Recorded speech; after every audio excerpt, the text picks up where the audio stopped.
In a previous video, we introduced you to the sublime power of the Recency-Frequency Matrix and the profound impact it can have on your marketing strategy.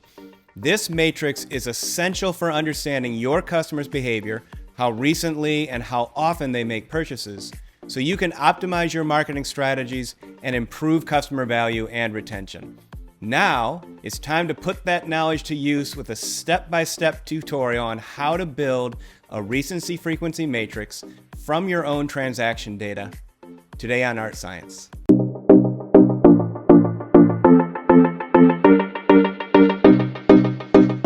Hey there, I'm Kevin Hartman, Associate Professor at the University of Notre Dame and founder of the Art+Science Analytics Institute, where our mission is to make you a better data analyst. Today, we are building a recency-frequency matrix, and before jumping into the data, let's briefly remind ourselves what that is. The recency-frequency matrix is an analysis method that is similar to a traditional customer segmentation done using RFM, which stands for recency, frequency, and monetary value. The big difference between the recency-frequency matrix and traditional RFM analysis is that the matrix that we're talking about today focuses on the two dimensions of those three that are most strongly correlated to customer value. Recency, how recently they made a purchase, and frequency, how often they make a purchase. When you segment your customers along those dimensions and then join the recency and frequency segments together in a matrix, you earn a clear visual representation of your customers that allows you to easily identify where each one of them stands today and the potential they have for tomorrow.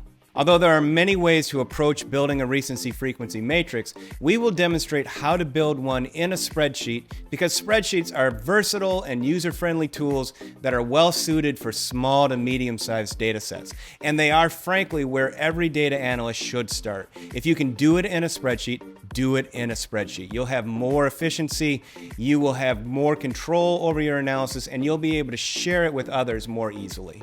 We're using Google Sheets because, as I've mentioned in our other videos, its online functionality is far superior to that of Excel's online version, which frankly I really don't like. And rest assured, all of the functions and commands are nearly identical between the two applications. As with all of our tutorials, we have produced a step-by-step visual playbook and a practice dataset. You will find links to that guide and dataset below in the description of this video, and you can use that to follow along as we're doing our work or practice afterwards so that you really master these skills. To get started, you are going to need a transaction log. This is the raw data that is generated when each customer makes a purchase with you. Your transaction log must include two key columns: customer IDs, those unique IDs that you give to each customer to differentiate them from one another, and transaction date, the dates that they made transactions. Of course, you can have other relevant details such as transaction amount, profit earned, or other measures, and those can add texture to your recency-frequency matrix. But for today, we are going to keep it simple and just focus on building a matrix with those two critical pieces of data. There are 5 steps to building a recency-frequency matrix that we will cover today in this video. The first is preparing your data. Second is calculating recency. Third is calculating frequency. The fourth is segmenting customers along those dimensions. And then the fifth is building the recency-frequency matrix. Let's get into it now. Before diving into calculations, the first step is to translate your transaction log into what I will call a customer summary table. This table aggregates your transaction data by customer and features important calculations like the date of their last transaction and the number of purchases that they've made over time. This table will be used to calculate your recency and frequency metrics. Let's get into the spreadsheet and make that happen now. So I have my very basic transaction log. It only has those two pieces of data, the customer ID, the unique identifier, and then the transaction date. The way this data is going to be organized is every single time a customer makes a purchase, it's registering their customer ID and then their transaction date. Now, to do the recency frequency matrix that I want to create, I need to pivot this data so that it's aggregated at the customer level. Easiest way to do that is our old friend, the pivot table. So I'm simply clicking into the data, going into Insert, Pivot Table, telling it to create a new sheet.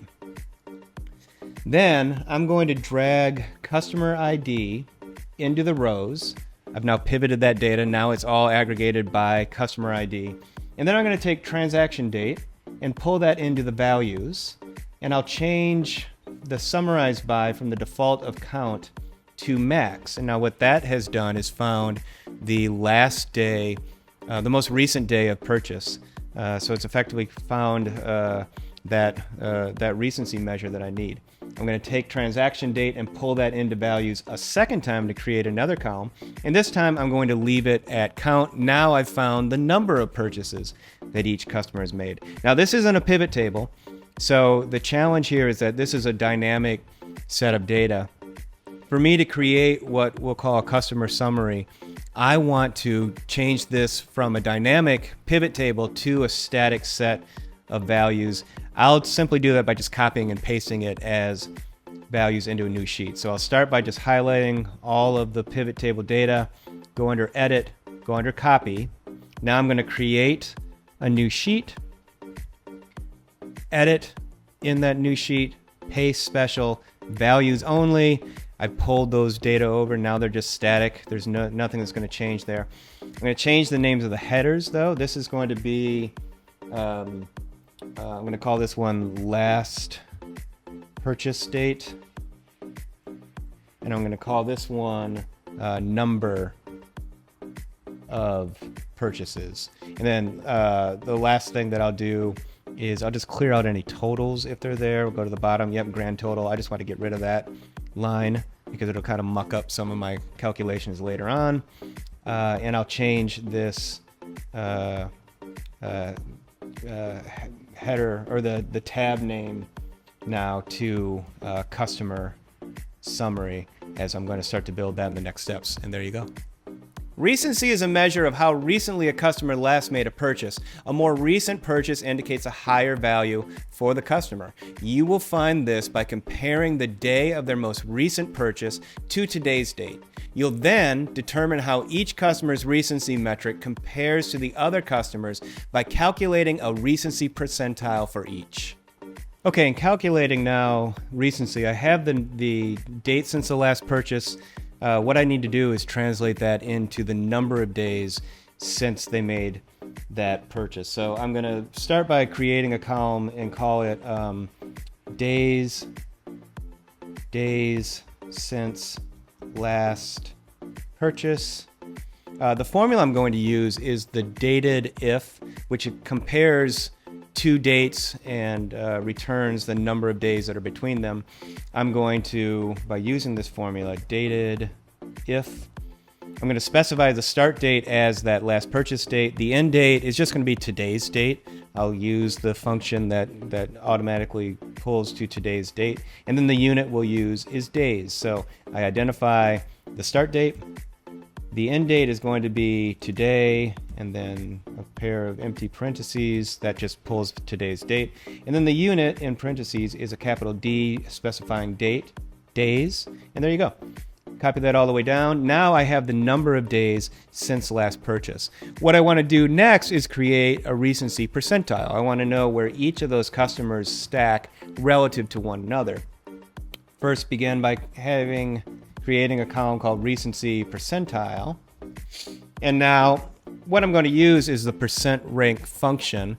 The percentile shows me the percent of customers who come after that customer. Now, since recency big numbers are bad things, the bigger numbers mean it's been longer since they've made a purchase. I need to flip actually the percentile the way it's calculated. And I do that simply by just subtracting the percentile rank from 1. Let me show you how that's done. So here's the formula, 1 minus, and then it's percentile rank, percent rank, percent rank. The data that I'm using is this entire column of days since last purchase. The day that the value that I'm comparing is just the value in cell D2, and away I go. So I copy that all the way down. I've now created a percentile which shows me that for each customer, what percent of the other customers come after it. So a lower number means there's fewer customers, means I rank towards the bottom. A bigger number means there are more customers, I rank towards the top. I've now created the recency percentile. Frequency measures the number of purchases made by each individual customer during the specified period of your analysis. This data allows you to gauge the level of involvement and interest from your customers. Like with recency, you'll calculate a frequency percentile for each customer so that you can see how they compare to one another. The next step is to calculate the frequency percentile based on the number of purchases they've made. Now, in this case, big numbers of purchases are a good thing. The bigger, the better. So the percent rank function is going to work perfectly for me. Start by creating a new column called frequency percentile. And then just using that same formula that we just saw, percent rank. But this time the data that I'm using are C, the number of purchases. The value is this value in C2. Boom, copy it all the way down. And there I go. Now I have the percentiles for both recency and frequency all completed, where I now know where each customer ranks relative to all the customers in my customer database in terms of their recency of purchase and their frequency of purchase. Now that you've calculated the recency and frequency percentiles for each customer, it's time to segment them into meaningful groups along the recency and frequency dimensions. This step is crucial because it allows you to tailor your marketing strategies to different customer segments based on their behavior. This step can be tricky. You want to find natural breaks in the recency and frequency dimensions, but those breaks are not always present in the data or obvious in the data. You'll need to apply a bit of art to the science of segmentation here. In this demo, we are going to show you a very effective approach that you can take that often turns out to be the only one you need. So this step of segmenting my customer is now based on their recency and frequency percentile. Here's where a lot of art comes in to this science. You are looking for natural breaks. What I ideally want to do is break the customers, segment them along some like-sized groups. So I will percentile, based on the percentiles, I will quartile them. I'll break them into 4 groups where 1/4 of the customers are in group 1, 1/4 are in group 2, on and on and on. If I have more diversity and the breaks are a little less obvious, I might quintile them to try to spread those customers out a little bit more and break them into 5 distinct groups. If there are a lot of diversity in their results, I might decile and break them into 10 10 like-sized groups. This is all kind of a intuition-based approach. The easiest way that I found is just to start with something like quintiles and then see if that works for you. So now to do that, I'm going to create a new column called this recency segment. I'm going to use a formula that points to that recency percentile and has a number of nested if statements. We've got a video that I'll link here, I think, to show you what those are and how to use them, but you'll see the formula here. I'm going to point this formula at the recency percentile. I'm going to start with an if statement that says if this is less than or equal to the 20th percentile, label this customer as segment 5. In my case, I'm putting the best customers in segment 1, my worst customers in segment 5. So if that condition is not met, then go on to the next one, which says if this is somewhere between 20 and 40, call it 4, on and on and on, right? All the way up to finding those customers who are in the 80th percentile and above, and in that case, just labeling them as segment 1. So I close that out and then copy it all the way down. I have now created that, through that if statement, a segmentation based on quintiles. I've broken my customers into 5 like-sized groups. What I'm hoping I'll find is that based on those breaks, they create segments of relatively equal size. And I'll see that in a moment when I get to building the matrix, but this is a great way to start. I'll do the same thing now for frequency segment. And here I'm using, I'm going to copy this formula over because this now will point to the frequency percentile, looking for at F2 and copying and doing that same logical check on them to see where their percentile is. And this one I will copy all the way down as well. And now I have it. I've created my recency segments and my frequency segments based on those percentiles. And at this point, I've completed my customer summary, and I can go on to building my matrix. With your customers now categorized by how recently they've made a purchase and how often they've made a purchase, it's time to design a matrix that displays these segments visually. Now that I've made my customer summary table, the hard work is really out of the way. Creating the actual recency-frequency matrix is as simple as just using a pivot table to aggregate some of this data. So I'm simply clicking into my customer summary table. I'm going to insert, and inserting a pivot table. I'm going to choose a new sheet. Now to do this, I'm simply taking my recency segment, I'm putting those into rows. I'm making sure that that is sorted in ascending value because that's going to put my higher value customers, my ones, at the top, my lower values at the bottom. I'm then taking my recency segments and pulling those into columns, again with my ascending values, one, most valuable customers to the left, least value to the right. And then I'm dragging the customer ID into my values, and I'm making that a count. If you have alphanumeric values for customer IDs, which I do, it will be count A is what you'll use. If I switch that to just count, everything goes to 0. So if you have that problem and everything goes to 0, it probably means that you have alphanumeric, which count won't work. So you just go to count A, and that'll solve that problem for you. Now, at this point, I'm done with my matrix. I have my segments of recency down the rows, my segments of frequency across the top, and I want to take a step back now and see if that segmentation that I did worked well. Immediately, I see that there's a little bit of a hiccup in my data, but frankly, it's okay. Looking at the rows and the recency, all of that works. I've got segments of 201, 201, 206, 196, 202. So along those percentile breaks that I identified, it was able to chunk customers into pretty like-sized segments. That's what I want. When I look at the frequency segments, I immediately notice that I've got no 3s.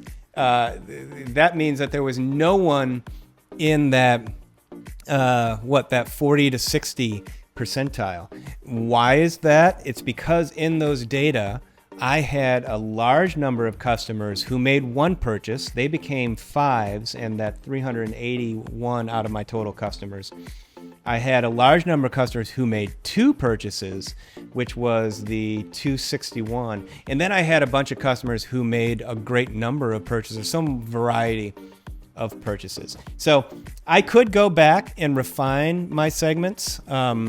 I could go back and do the whole thing on quartile. Since I found 4 frequency segments, I could just reduce it to 4 recency segments if I wanted to have a nice, neat matrix. But frankly, it really doesn't matter. This is where that intuition and knowing your business comes in. What is recent for you? Do the number of customers, does that break of your most valuable customers, does that make sense to you? If that break point is a week or a month, is that the frequency that you want your best customers purchasing at? Can you relax that standard a little bit? Do you need to tighten it up? This is where you start to get into, again, the art of the science behind this method, so that you find your break points and segments that make the most sense for you.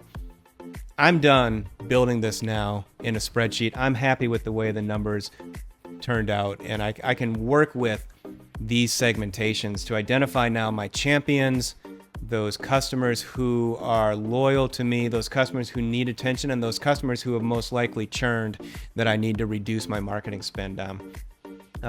And you can see it was done in a pretty straightforward, although multi-step process here in a spreadsheet. Armed with your recency-frequency matrix, it's time to analyze the data and draw conclusions. Identify who falls into each category. Those considered champions, high recency, high frequency, loyal customers, high recency, moderate frequency, and so on. This segmentation can guide your marketing strategies, such as creating personalized offers for your top customers or launching campaigns to win back those who are at risk of leaving. Creating a recency-frequency matrix in Google Sheets is a straightforward process that yields powerful insights. By following the steps that we've covered in this tutorial, you'll be able to categorize your customers effectively, allowing you to tailor your marketing strategies with precision. As always, remember that the tools and techniques we discuss here are just starting points. How you apply them to your unique business context will ultimately determine their impact. Tools are just tools. You, the human analyst, is what brings value. I hope this tutorial helps you put last week's video into action. Thank you so much for watching. If you haven't already, take a moment and subscribe to this channel, like this video, and share it with anyone who you think is interested in data analytics. Every single week, we are bringing new, exciting, and important videos on data analytics to this channel. We would love to have you there for the journey. Also, be sure to check out links in the description below for additional Art+Science resources and sign up for our newsletter to get exclusive tips, course updates, and more directly to your inbox. Thanks again for watching, and we'll see you in the next video.